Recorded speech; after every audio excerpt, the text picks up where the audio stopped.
ka, anak.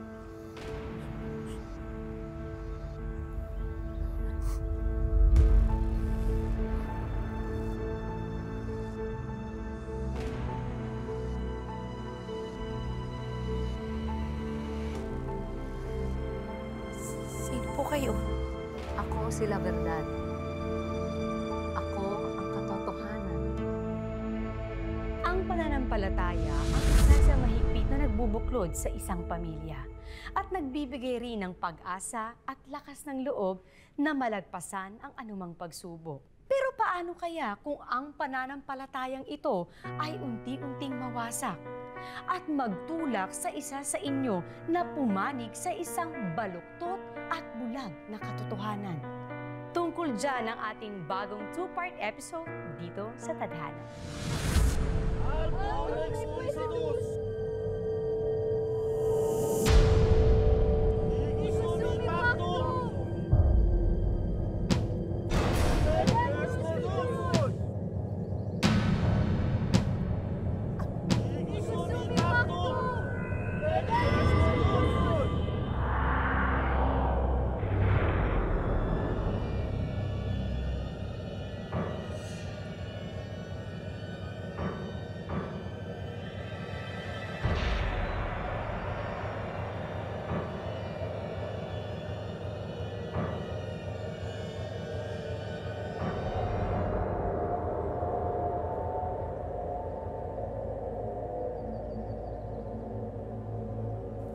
Lalapit na ang takdang oras ng aking pagdadalang tao. Isisilang ko na ang supling na siyang magiging Panginoon ng mga Panginoon. Purihin si La Verdad! Purihin ang katotohanan!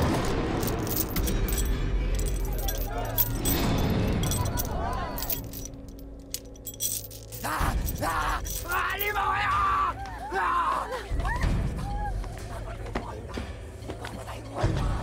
Papatayin ko kayo lahat! Papatayin ko kayo lahat! Purihin ang banal na latigo! Mahali mo kayo! Papatayin ko kayo! Hindi na siya ang anak mo, Aurora. Pinamumugaran na ng mga demonyo ang kanyang katawan. Ang banal na latigo, bilis! Mahali mo kayo!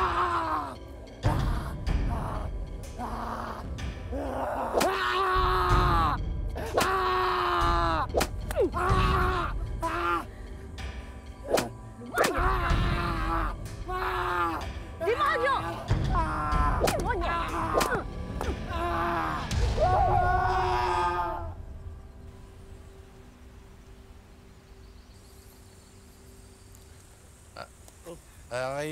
Kay Aurora po. Oo. Ma! Anak! Naku! Naku, Mateo, naku. Anak ko, miss na miss kito. Hindi ko alam na darating ka. Teka, paano mo nalaman na nandito ako?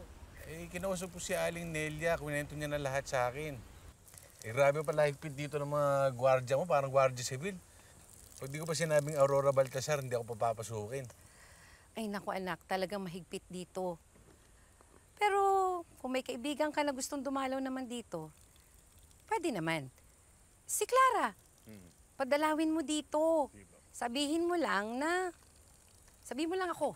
Bisita ko siya. Thanks, ma. Oo nga pala, ma. Patagal din tayong hindi nakapag-usap. 1 year din eh. Bakit ka nandito? Anong nangyari?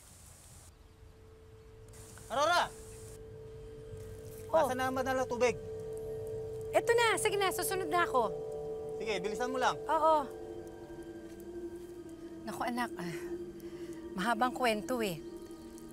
Halika, sumama ka na lang sa akin para makita ng dalawang mata mo ang milagro ng mahal na La Verdad. Halika na. Halika, sumama ka na. Mamaya ako napapalitan.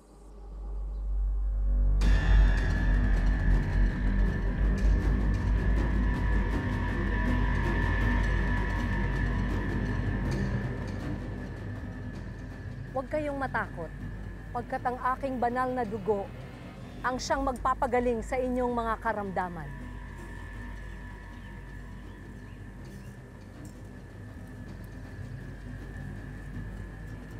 Mahal na Bernard! Mahal na Bernard! Mahal na Bernard! Iligtas mo po ang aking kapatid. Ano ang nangyari sa kanya? Bigla na lang po siyang nawala ng malay. Ang hinala ko, kinukulang po siya. Ne!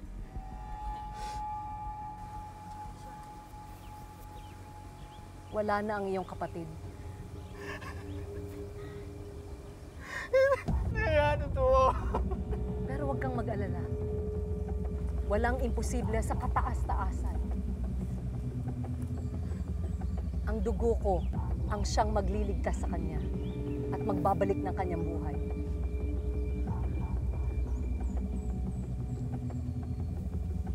Tanggapin mo, anak, ang milagro ng banal na dugo, ang himala ng kataas-taasan.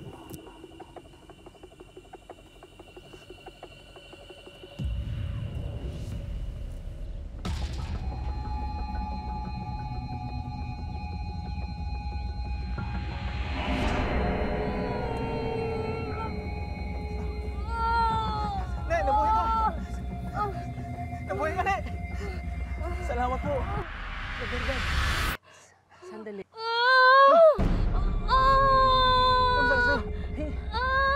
Hindi pa siya tuluyang pinapalaya ng mangkukulam.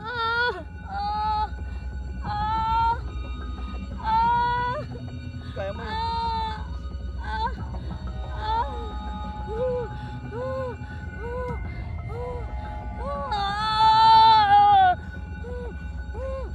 Tiisin mo lang. Ikaw ba ang nagpapahirap sa kanya? Kung hindi mo titigilan ang pagpapahirap sa anak ko, handa akong parusahan ka!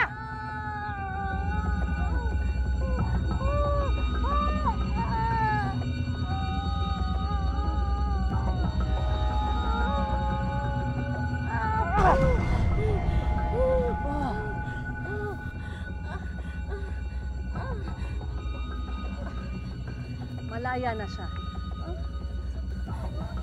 Purihin sila, Bernard! Purihin ang katotohanan! Purihin sila, Bernard! Purihin ang katotohanan! Okay ka lang, kapatid. Okay ka lang, kapatid. Magaling ka na. Salamat po. Mahal na Laberdad, si Mateo po ang aking anak. Kauuwi lang po niya, galing na Armenia. Nag-bartender po siya doon. Maligayang pagdating sa sitio Luwalhati. Aurora, inaatas ko na sa iyo ang tungkulin na ipabatid sa kanya ang mga ipinagbabawal ng ating samahan. Bughaw lamang ang kulay ng kasuotan na tinatanggap ng mga kasapi. Simbolo ito ng katotohanan at purong pananampalataya. Pasensya na po kayo, ma'am. Ginagalang ko po ang inyong batas at pananampalataya dito po sa inyong lugar. Pero hindi po ako kasapi at hindi po ako sasapi. Pag paumanhin niyo po, mahal na Laberdad, ako na pong bahalang kumausap sa aking anak. Halika na.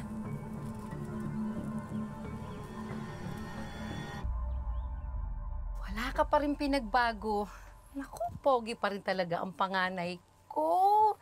Kwentuhan mo nga ako. Ano ba nangyari? Bigla kang umuwi. Ma, kasi 1 taon na akong walang trabaho sa Armenia. Naghahanap ako. Walang tumatanggap sa akin. Ma, pati yung ipon ko na dapat papadala ko sa inyo, nag-asus ko. Walang ako eh. Ikinukontak kita para i-update pero di kita makontak. Pero ma, parang ikaw ang maraming kikwento sa akin. Bakit ganito ang bahay? Saka ano itong suot mong yan? Ano yan? Yung ID ba yan? Ano yan? Anak, simula nung benenta ko yung bahay natin, ito na yung tahanan na kumupkop sa amin ng kapatid mo. Maraming salamat sa mahal na La Verdad. Kung di dahil sa kanya, hindi namin alam kung saan kami tutuloy ng kapatid mo. Eh, di ba kulto sila? Ba't ka umanib sa kanila? Isang banal na samahan to, anak. Pag sumali ka dito, mabibigyan ka ng magandang buhay. Hindi ka pababayaan. Si Liberdad, ang naging sandalan ko nung nawalan ako ng pag-asa. Ma, meron tayong Diyos na sinasamba. Diba? Ako, sa Armenia, nung nawalan ako ng pag-asa, siya lang ang kinapitan ko. Kung wala ang Diyos, malamang sumuko na ako sa dama ng problema ko, ma. Diyos? Diyos na pinaniniwalaan mo? Diyos na pinagtatanggol mo? Hinayaan niya ako maghirap mag-isa. Nasaan siya? Nung mamatay ang tatay mo, nasaan siya? Nung mabaw tayo sa utang, nasaan siya? Nung kailangan namin siya ng kapatid mo, nasaan siya? Walang kwenta yung Diyos na pinaniniwalaan natin!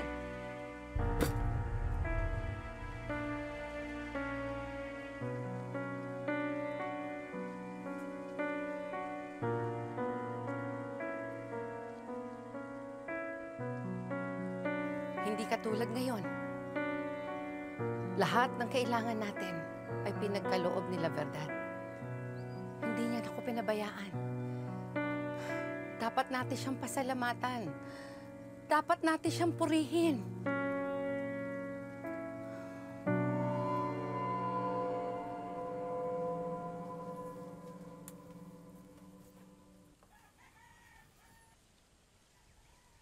Ma?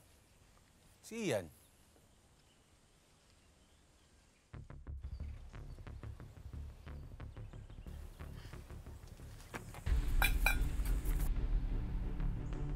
Ian?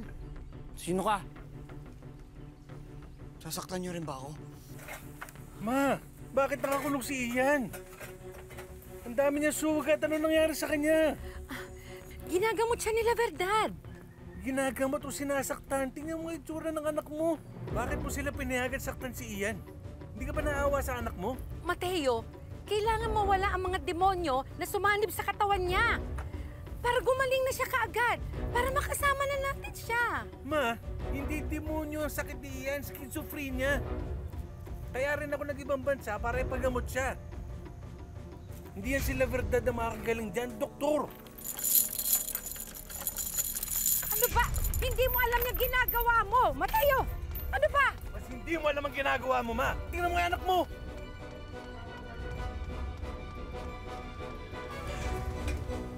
Ian? Sino ka? Ian? Si Kuya Mateo, Ian. Sasaktan mo din ako?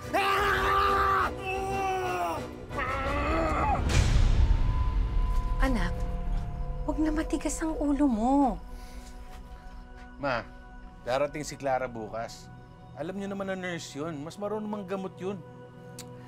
Naku, hindi ka pa rin naniniwala, no? Kahit na nakita ng dalawang mata mo na binuhay niya ang isang patay. Himala yun. Kaya niyang gamutin kahit anong klaseng sakit. Maraming salamat, mahal na Roberta. Maaasahan ka talaga. Oh, sige. Mag-iingat ka, ha? Magpagaling ka. Mahal na Verdad, magpapagamot po ang aking anak. Sige, ako na ang bahala sa kanya.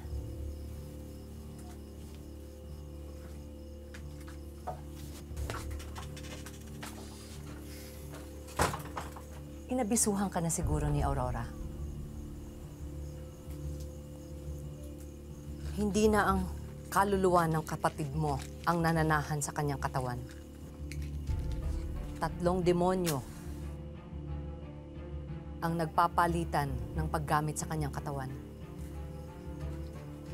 Ginagalang ko po ang paniniwala ninyo. Pero may sakit po sa pag-iisip ang kapatid ko.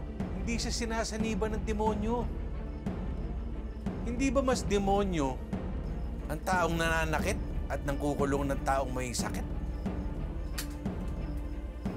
Pinaparatangan mo ba akong pinahihirapan ko na walang dahilan ng kapatid mo?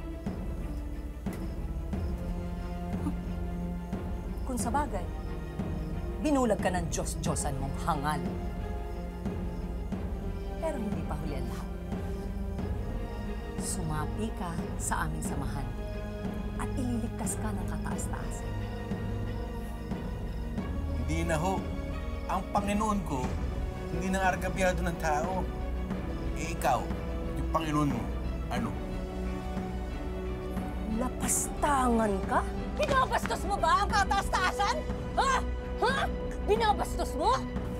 Napakasama mong tao. Ha? Ha? Ito dapat sa'yo. Ha? Ha? Ha?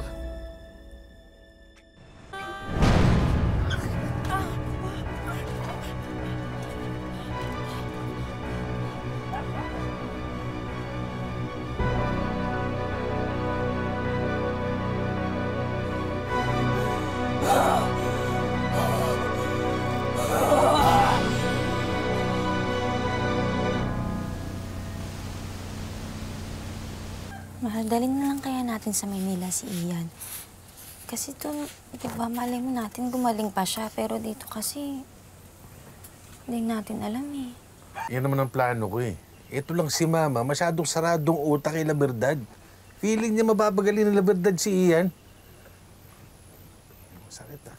Mateo, hindi ka na marunong gumalang sa mahal na Laberdad. Sumama ka sa akin, at humingi ka ng kapatawaran. Halika, sumama ka sa akin. Ma, teka. Bakit ako hihingi ng tawad sa kanya? Sinasaktan niya si Ian. Muntikan niya na akong patayin. Bakit di siya humingi ng tawad sa amin? Ano ba nangyayari sa'yo, Ma? Nanay ka namin eh. Ikaw dapat ang nagdadala sa amin sa tama. Itinutulak mo pa kami sa dilim eh. Dadalhin ko siya sa Maynila. Doon ko siya ipapagamot. Nasisiraan ka na ba ng ulo, ha? Lalo mong ipapahamak ang kapatid mo. Dito lang si Ian. At sila Laberdad lang ang magpapagaling sa kanya. Wala nang iba. At ikaw, hindi ka aalis ha, hanggang hindi ka humihingi ng tawad kay Laberdad.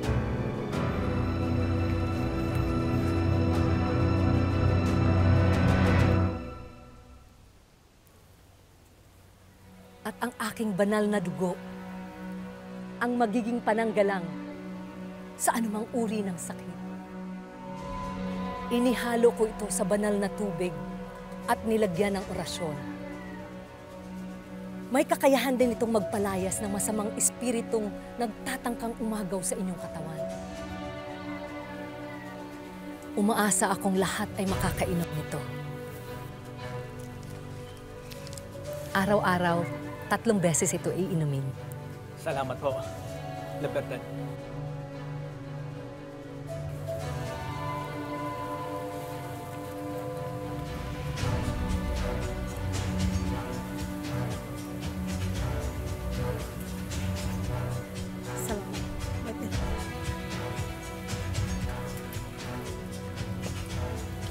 Mahal na Laberdad, lubos po akong humihingi ng kapatawaran para sa aking anak.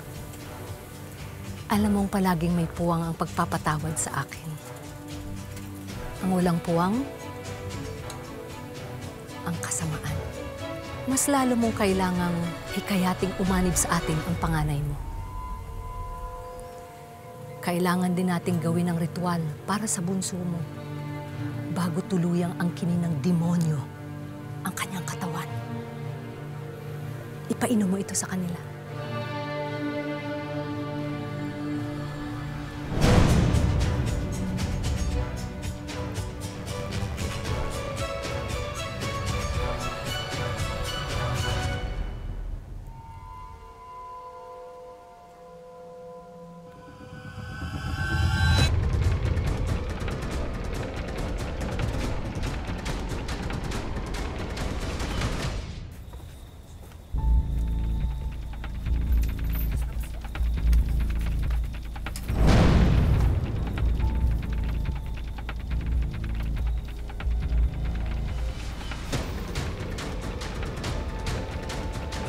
Verum Sanctus! Altum Exquisitus! Altum exquisitus! Ego sumifat! Mahali mo kayo! Sugutus de Diyos!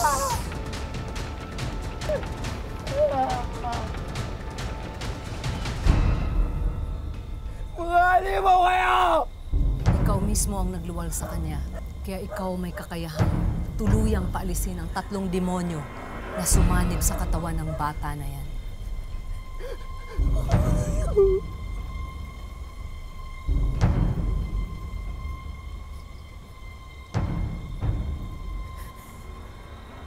Ano kayo?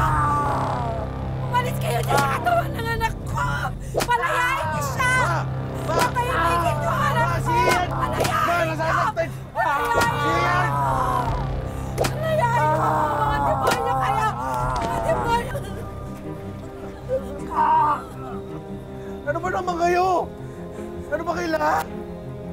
Sinasaktan niyo yung walang kalaban-laban kong kapatid! May sakit siya sa utak! Hindi siya demonyo! Hindi relihiyon o paniniwala ang sukatan ng isang mabuting tao. Ito, puso. Kaya mo ba mamatay ang anak mo sa sarili mong kamay? Ha? Wala kasing sabang ina! Nagniya ka! Si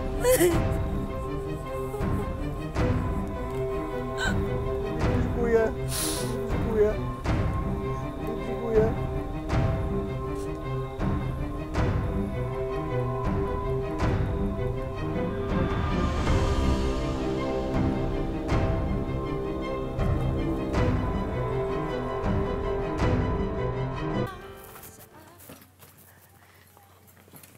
Anak, Ma, huwag ka nang umalis. Huwag mo na kaming iwanan ng kapatid mo. hindi ko iiwan si Ian, Ma. Isasama ko si Ian. Tsaka pagbabayarin ko yung sila verdad sa pananakit na ginawa niya kay Ian. Magpa-file ako ng kaso laban sa kanya. Kaya sumama ka na sa amin, Ma. At magsimula tayo ng bagong buhay, parang awa mo na. Tingnan mo yung tsura mo, oh.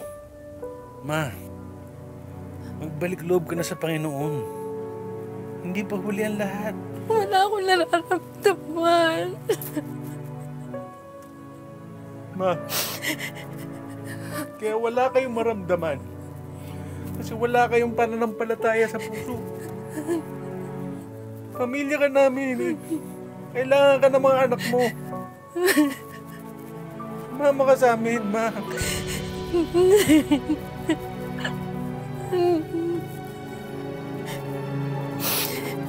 Mamayang gabi, itatakas ko si Ian. Sumama ka. Dahil pamilya mo kami, Ma. Paglilinaw lang po, mga kapuso. Hindi namin sinasabing masama ang lahat na nagsasagawa ng tradisyonal na paggagamot, gaya na lang ng mga albularyo, hilot, faith healer at babaylan. Ang masama ay yung mga ginagawang pananakit, pananamantala at manipulasyon nila Verdad sa kanyang mga tagasunod. Ang tanong, mabago pa kaya ni Mateo ang isip ng kanyang inang panatiko at talikuran ang sinalihan nitong kulto?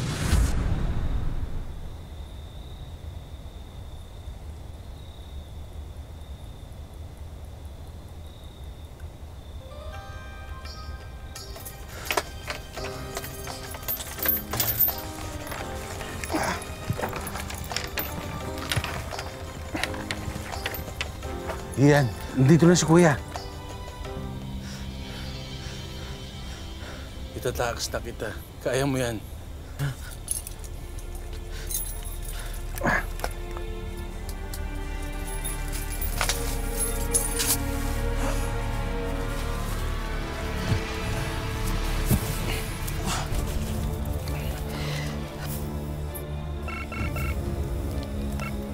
Hello, mahal. Mahal, palabas na kami ha. Antay ka na. Oo, mahal. Papunta na rin yung tricycle driver para sunduin tayo. Mag-iingat kayo dyan, ha? Okay, bye-bye.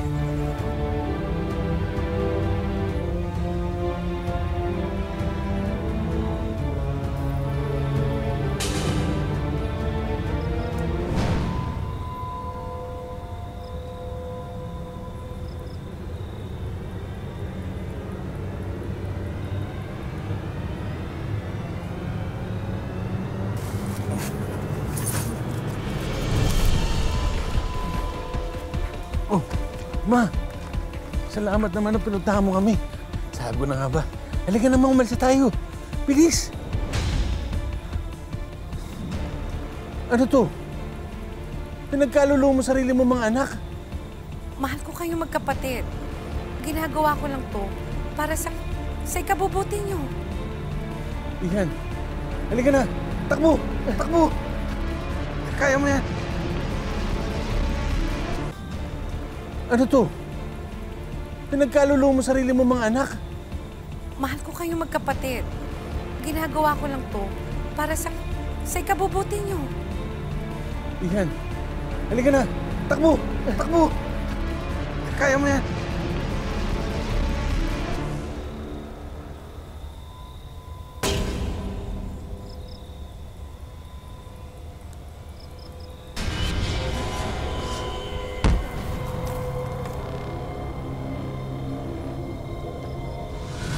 Makatakas pa kaya sila sa mga galamay nila Verdad? Paano tatanggapin ni Mateo na pinagkanulo sila ng sariling ina? Pangalo! Alin natin! Ma, ano ba to? Ma! Kayo, masisisi niyo ba si Aurora na sa kanyang kahinaan ay napakapit sa inaakala niyang malakas at magiging tagapagligtas? Sa susunod na Sabado, abangan ang mas tumitinding eksena dito lang sa Tadhana. Magandang hapon, ako po si Marin Rivera. Maraming salamat sa panonood mga kapuso. Kung nagustuhan mo ang video na ito, mag-subscribe na sa official YouTube channel ng GMA Public Affairs. Huwag niyong kalimutang pindutin ang bell button.